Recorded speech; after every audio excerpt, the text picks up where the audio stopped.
বাবাৰ কথা কৈছে আমাৰ বাবাৰ কথা নকবে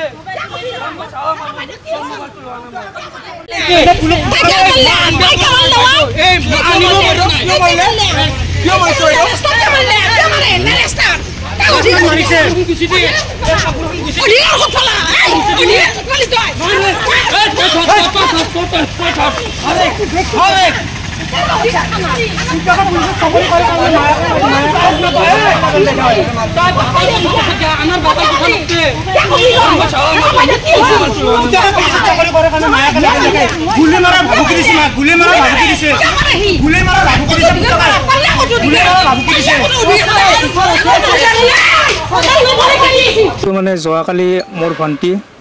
কলেজৰ পৰা ঘৰত গৈ থকা অৱস্থাত হাজো সুৰেন দাস কলেজৰ পৰা ঘৰত গৈ থকা অৱস্থাত মনোৱাৰ হুছেইন নামৰ এজন ল'ৰাই মানে ৰাস্তাত আগুৰি ধৰি কপালত গলত চেপি ধৰি মানে চুৰি উলিয়াই চুৰিৰে বাৰু একো কৰা নাই এতে কিন্তু হত্যাৰ চেষ্টা চলাইছে সম্পূৰ্ণ মাথাত মানে পছত এনেকৈ মাথাটো মাৰি দিছে ইয়াত এনেকৈ চিন হৈ আছে মেডিকেল কৰিছোঁ তাৰপিছত আজি আকৌ মোবাইলেদি ফোন কৰি মানে ধমকি দি আছে মুখত এচিড দিব তাৰ লগত যদি নাযায় মুখত এচিড দিব আৰু মাৰি পেলাব সেনেকুৱা ধমকি দি আছে মনোৱাৰ হুছেইনে মনোৱাৰ হুছেইন হিৰাজনী গাঁৱৰে ল'ৰা হয় অসম পুলিচত চাকৰি কৰে অসম আৰক্ষীত চাকৰি কৰে সেইটো এতিয়া সি জানিব আৰু কি কথা আছে আগতে এনেকুৱা হোৱা নাই এই প্ৰথম হৈছে প্ৰেমৰ প্ৰস্তাৱ দিছিল প্ৰেমৰ প্ৰস্তাৱ মানে ভণ্টি একচেপ্ট কৰা নাছিল হয় তাৰে কাৰণে এনেকুৱা কৰি আছে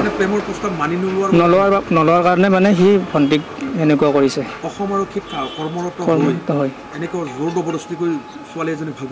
হয় হয় ভাল নোপোৱাৰ বাবে চুৰিৰে মানে আঘাত কৰিব চেষ্টা কৰিছে কপালত গলত ইয়াত এই ভৰিত কৰিছে সেনেকুৱা আৰু তুমি কি হোৱা মই দাদা হয় ভণ্টি মোৰ ভণ্টি হয় এচিডেদি আক্ৰমণ কৰিব আৰু ভৱিষ্যত যদি ভণ্টি পুলিচত কেছ কৰে বা কিবা কৰে যদি কিবা থানাত কৈ দিয়ে বা ঘৰত কোৱাও নাছিল ভয়তে যদি কয় থানাত কেছ কৰে তেনেহ'লে এচিডেদি আক্ৰমণ কৰিব হাজো থানাত আহিছোঁ মেডিকেল কৰিছোঁ আমি হাজো থানাত ন্যায় বিচাৰি আহিছোঁ